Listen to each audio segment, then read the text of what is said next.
ይህ የምፅዓቱ አዋጅ ነጋሪ አገልግሎት ወቅታዊና ዕለታዊ ወጎችን በማቅረብ ትንታኔ የምንሰጥበት የተለያዩ እንግዶችንም በመጋበዝ የምናቀርብበት መድረክ ነው። መረጃዎችን ያጠናከረ ይዞልን የሚመጣው ፓስተር አለማየሁ ነሙ ሲሆን ፕሮግራሙን የመራና መሰናዶውን ኤዲት በማድረግ ወደ እናንተ የሚያቀርበው ይልቃል አስራት ነው። መልካም ጊዜ። ሻሎም ሻሎም። ውድ የምፅዓቱ አዋጅ ነጋሪ አድማጮቻችን ሰላም ለእናንተ ይሁን። ዛሬ እንግዲህ ዕለቱ ቅዳሜ ነው። በቅዳሜ ከሰዓት መረጃችን ወደ እናንተ እንግዲህ ብቅ ብለናል። በኋላ ላይ ደግሞ የቀጥታ ስርጭት 12 ሰዓት ከምሽቱ እንዳለን ከወዲሁ መጠቆም እንወዳለን። አሁን ላይ መስመር ላይ ፓስተር አለማየሁ ይገኛል። የዕለቱን ደግሞ መረጃ ሊያቀብለን በትጋት መስመር ላይ ተገኝቶልናል። እንግዲህ መልካም ጊዜ እንደሚኖረን ተስፋ እናደርጋለን። ይልቃል አስራት ነኝ ከምፅዓቱ አዋጅ ነጋሪ አገልግሎት። አድማጮቻችን እንግዲህ መስመር ላይ ፓስተር ተገኝቶልናል። ባጭሩ እንግዲህ መረጃውን ያቀብለናል። በአሁኑ ሰዓት እንግዲህ በዓለማችን ነባራዊ ሁኔታን በተመለከተ ወቅታዊ መረጃዎችን አሰባስቦልናል። ይህንን መረጃ ደግሞ ሊያቀብለን ስለተገኘ እግዚአብሔር ይባርከው እንላለን። ወደ መረጃው ከማምራታችን በፊት ሰላምታ ተለዋውጠን በቀጥታ መረጃውን ያቀብለናል ማለት ነው። ሰላም ላንተ ይሁን ፓስተር፣ እንዴት ዋልክ? እንደምን ዋልክ ወንድም ይልቃል? እግዚአብሔር ይመስገን። ሰሞኑን እንግዲህ በርካታ መረጃዎችን ለአድማጮቻችን አጋርተናል። በትላንትናው ዕለትም እንዲሁ ወሳኝ አጀንዳና መረጃም አቀብለናል። እስኪ ደግሞ ዛሬ ምን ይሆን የተገኘው? እንግዲህ የሩሲያ ፕሬዝዳንት ቭላዲሚር ፑቲን በህንድ ጉብኝት እያደረጉ ይገኛሉ።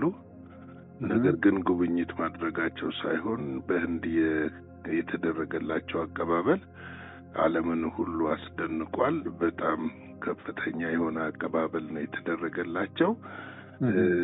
ማለትም የጀግና አቀባበል ነው የተደረገላቸው። የሄዱበት ጉብኝት ብቻ ሳይሆን በዛ የህንድ ሩሲያ ፎረም ስብሰባ ላይ ለመካፈል ነው።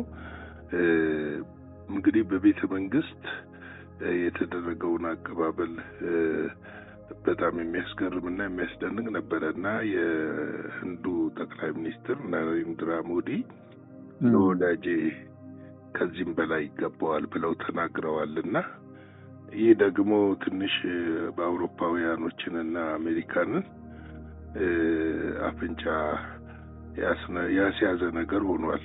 ምክንያቱም ጉብኝቱ በቀላል የሚገመትም ጉብኝት አይደለም። እንዲህ ቀለል አድርገህ የምትናገረው አይደለም። እንግዲህ የሁለት ሀገሮች የጉብኝቱ ዋና ዓላማ የሁለቱን ሀገሮች የንግድና ፖለቲካዊ፣ ማህበራዊ፣ ባህላዊ ግንኙነት ወደ ላቀ ደረጃ ማድረስ የሚል ነው። እንደምታውቀው እንግዲህ ህንድ ከአሜሪካ 25% 50% ማዕቀብ ተጥሎባታል። ነዳጅም ከሩሲያ እንዳትገዛ ከፍተኛ ጫና ከአሜሪካና ከአውሮፓ እየተደረገባት ያለ ያገር ነኝ። ነገር ግን ከሩሲያ ጋር ያላትን ወዳጅነት አጠንክራና አበርትታ ቀጥላለች እና የሩሲያ እንግዲህ የህንድ ትልቁ ፍላጎታ የሩሲያን የጦር መሳሪያ መሸመት ትፈልጋለች። ይሄ የሩሲያ መሳሪያ የጦር መሳሪያ መሸመት ትፈልጋለች ስለህ እንዲሁም ቀለል ያሉ መሳሪያዎችን ሳይሆን አንዳንዶቹንም በራሷ ሀገር ማምረት ትፈልጋለች ከሩሲያ ጋር በጋራ ማለት ነው። እና በተናጠልም ታመርታለች። ነገር ግን በጋራ ደግሞ ለማምረት ያዘጋጀቻቸው እቅዶች አሉ እና እነዚህ እቅዶች ላይ ስምምነት ተደርሰዋል ነው የሚባለው። በተለይ ደግሞ ዓለም አይኑን የጣለበት ሱ-57 ዘመናዊ ተዋጊ ጀትን ለመግዛት ሩሲያ ህንድ ወስናለች። እንግዲህ ሩሲያ ይህንንም ለመሸጥ ሳትስማማ እንደማትቀር ይነገራል። ሌላው በዓለም ይፈለጋል ለማንም ሀገር ሰጥታ የማታውቀውን ማለትም ራሷ ሩሲያ ብቻ የምትጠቀምበትን S-500 የተባለ የአየር መከላከያ ዘመናዊ መሳሪያዎችንም ለመግዛት ቋምጣለች። በዚህ ላይ ስምምነት ይደረጋል ተብሎ ይጠበቃል። እንግዲህ ምነግርህ በሙሉ የጦር መሳሪያ ነው እና ሌላው Su-30 ተዋጊ ጀትና T-90 ወይም T-90 ታንክ በሀገሯ ለማምረት በጋራ ማለት ነው ለመስራት ጥያቄ አቅርባለች። ማናት? ህንድ ነች ጥያቄ ያቀረበችው። እንደው እግረ መንገድህንም ልትመልስ መቼም የዓለማችን የፖለቲካዊው ገጽታ በጣም ተለዋዋጭ ከመሆኑ የተነሳ አሁን የዚህ የፖለቲካው መዋቅር በጣም ውስብስብ እየሆነ ነው የመጣውና እንዳልከው ህንድ ከዚህ በፊት አሜሪካን ሀገር የህንዱ ጠቅላይ ሚኒስትር በሄዱ ጊዜ ከፍተኛ አቀባበል ተደርጎላቸው ነበርና ይሄ አቀባበል ስነ ስርዓት ብዙ ጊዜ ፖለቲካዊ ገጽታን እንደሚያንጸባርቅ ይታወቃል። ከዚህ በፊት እንዲሁም ታስታውስ እንደሆነ የሳውዲ አረቢያው አልጋ ወራሽ ጆ ባይደን ከስልጣን ሳይወርዱ በፊት የተቀበሏቸው አቀባበልና ዶናልድ ትራምፕን የተቀበሉበት አቀባበል በጣም ሰፊ ልዩነት ነው ያለውና ይህ አቀባበል መልእክት አለው ማለት ነው ለምዕራባውያን ማለት ነው። አዎ ምንድነው መሰለህ አሁን ህንድ ታማኝ የሩሲያ ወዳጅ መሆኗን አረጋግጣለች። ማዕቀብ አንገት የሚያስደፋ ማዕቀብ ተጭኖባት ነው ከሩሲያ አሁንም ነዳጅ የምትገዛው። ነዳጅ ብቻ አይደለም፣ ብዙ የንግድ ልውውጥ ያደርጋሉ። ማዳበሪያ ትገዛለች፣ የእርሻ ውጤቶችን ትገዛለች፣ መሳሪያዎችን ትገዛለች ከሩሲያ። ስለዚህ ትክክለኛ ወዳጅነቷን አረጋግጣለች፣ ልክ ቻይና እንዳረጋገጠችው ማለት ነው። ለምሳሌ የአውሮፓውያንና የአሜሪካውያን ፍላጎት እኮ ህንድ ምንም አይነት ጠብታ ነዳጅ ከሩሲያ እንድትገዛ አይፈልጉም። ምክንያቱም ከፍተኛ ነው የምትሸጥላት። ሩሲያ ደግሞ ለህንድ የምትሸጠው በጣም በቅናሽ ዋጋ ነው የምትሸጥላት። ስለዚህ ሁለቱ ሀገሮች ያላቸው የንግድ ትስስር እንዲሁ በቀላሉ የምትፈጥሰውማ አይደለም። ምክንያቱም በየዓመቱ የንግድ ፎረም ስብሰባ ይደረጋል። ምናልባትም ትንሽ የተስተጓጎለው የዩክሬን ራሽያ ጦርነት ከተነሳ በኋላ ትንሽ ተስተጓጉሎ ነበረ።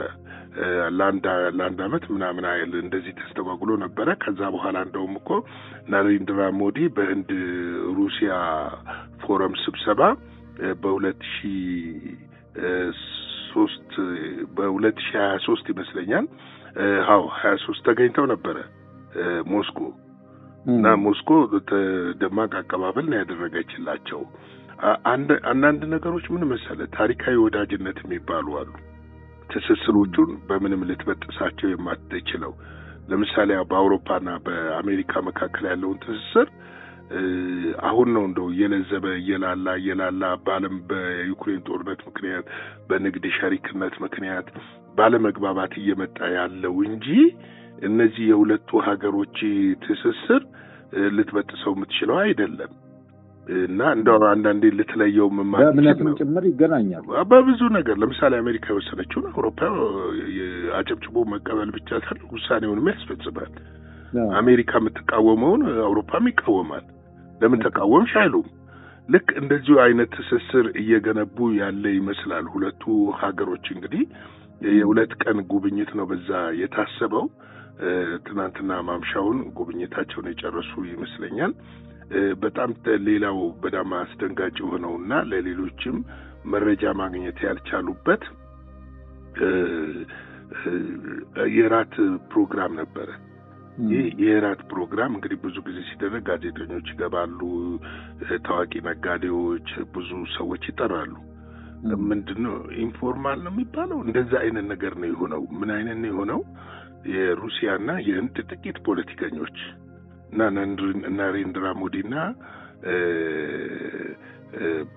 ፑቲን ብቻ የተገኙበት ይሄ ነገር ለሁለተኛ ጊዜ ነው መሰለኝ ተቀደመም ቻይና ውስጥም እንደዚሁ በመኪና ውስጥ በሲሮን መኪና ውስጥ ሴትሮን ነው ምናምን የምትባለው በጣም ዘመናዊ መኪና ውስጥ አድርገውና ሁለቱ በእነዚህ በገቡበት ውይይት ተደርጓል። ያ ውይይት ምንድነው የሚለው ነገር ለማንም ጋዜጠኞችም ስላልገቡ ግልጽ አይደለም እና ምስጢራዊ ውይይት እንደተደረገና በምሽቱ በጣም ደማቅ እንደነበረ ነው እነሱ እንትን ያሉት። ጋዜጠኞች ከውጭ ሆነው መረጃ ለማግኘት ሞክረው ነበረ። ማንም መረጃ ሊሰጣቸው አልቻለም። እንግዲህ ሌላው በዚህ ግንኙነታቸው የተደረገው ስምምነት ምንድነው? የንግድ ስምምነት ነው። ይሄ የንግድ ስምምነታቸውን ከ68 ቢሊዮን ዶላር ወደ 100 ቢሊዮን ዶላር ለማሳደግ ስምምነት ተደርጓል። እንግዲህ ስምምነቱ ምንድነው? ያው በተለያዩ የሸቀጥ የነዳጅ የምናምን ግዢዎች ላይ ያተኮሩ እንደሆነ ለመመልከት ተችሏል እና በጣም ስኬታማ ግንኙነት ነው ብለዋል ብዙዎቹም እና ህንድም የምትፈልገውን ነገር ከሩሲያ ያገኘች ይመስላል። ሩሲያም ደግሞ ከህንድ የምትፈልገውን ነገር ያገኘች ይመስላል። እንግዲህ ይሄ ነው አሁን ላይ በሚዲያዎቹ እንትን ያለው። ሌላው ምንድነው እንግዲህ በአውሮፓና በአሜሪካ መካከል አሁን ላይ ነገሮች እየሻከሩ የመጡ ይመስላሉ። ሌላው ዶናልድ ፑቲን በዛ ንግግራቸው ዶንባስን ሳንጠቀልል ጦርነቱን አናቆምም ማለታቸው ደግሞ ትንሽ አውሮፓውያኖችንም ዓለምንም እያንጫጫ ይገኛል። ምክንያቱም የእርቅ ድርድሩ እየተደረገ ነው። ነገር ግን ከሩሲያና አሜሪካ በጋራ የቆሙ ይመስላል። መጀመሪያ ላይ እንደነበረው አይነት ነገር የተመለሰ ይመስላልና እንግዲህ ዓለማችን በዚህ ሁኔታ ላይ ነው ያለችው። እኛስ ምን ላይ ነን ያለነው? የዓለም ሁኔታ በጊዜ ወደ ጊዜ እየተቀየረ ነው። በህንድ እንኳን በተደረገው ስትመለከት የጦር መሳሪያ ላይ እንጂ ትኩረት የተደረገው ሌላ ነገር ላይ አልነበረም በብዛት። እንግዲህ ዓለማችን ወታደራዊ አቅማቸውን ሀገሮች በወታደራዊ መሳሪያ እየገነቡ ነው ያሉት። ይሄ ምንድነው የሚያመለክተን? ከፊት ለፊታችን ጦርነቶች እንዳሉ እንደውም የሶስተኛው ዓለም ጦርነት እንዳይነሳ የሚያስፈሩ ነገሮች ከበፊቱ ይልቅ እየታዩ ግልጥ እያሉ እየመጡ ነው ያሉትና እኛ ምን እየሰራን ነው? እየጸለይን ነው ወይ? ቤተክርስቲያን ምን እየሰራች ነው? ተልእኮዋን እየተወጣች ነው ወይ የሚለውን ነገር ቆም ብለን ራሳችንን በየቤታችን ልንጠይቅ ያስፈልጋል። ምክንያቱም የዘመን ማለቂያ ላይ ስለሆን ማለት እወዳለሁ። እንግዲህ ላይክ፣ ሼር፣ ሰብስክራይብ አድርጉ። ለዛሬ ያለኝ መረጃ ይሄንን ይመስላል። ሻሎም። እግዚአብሔር አብስቶ ይባርክ ፓስተር። በጣም የሚያነቃና የሚያሳስብ መልእክት ነው በስተመጨረሻ ላይ ያሳሰብከን። እንግዲህ እርግጠኛ ነኝ ይህንን ተግባራዊ እንደምናደርገው ተስፋ አደርጋለሁ። ምክንያቱም ከጊዜ ወደ ጊዜ ነገሮች እየጋሉ እየተባባሱ ስለመጡ ነገሮች ሳይገላለጡ በፊት ራሳችንን እንግዲህ በመስመር ውስጥ በማስከተት የራሳችንን ሚና እንድንወጣ እግዚአብሔር መንፈስ እንዲረዳን ምኞታችን ነው። ውድ አድማጮቻችን እንግዲህ ቀደም ሲል እንደተናገርኩት ምሽት 12 ሰዓት ላይ የቀጥታ ስርጭት ስላለ እንድትታደሙ ከወዲሁ በጌታ ፍቅር እናሳስባለን። ለወዳጅ ዘመድ እንድታጋሩን ጭምር እንዲሆን እንመኛለን። ኋላ ላይ እንግዲህ እስክንገናኝ ድረስ የእግዚአብሔር ምሕረት፣ ቸርነት፣ ጸጋ ከእያንዳንዳችን ጋር እንዲሆን እንመኛለን። መልካም ጊዜ ይሁንላችሁ። ሻሎም። ለዛሬ ይዘን የመጣነው ወቅታዊ መረጃ ይህንን ይመስል ነበረ። በሌላ ጊዜ በሌላ መሰናዶ እስከምንገናኝ ሰላም ለእናንተ ይሁን።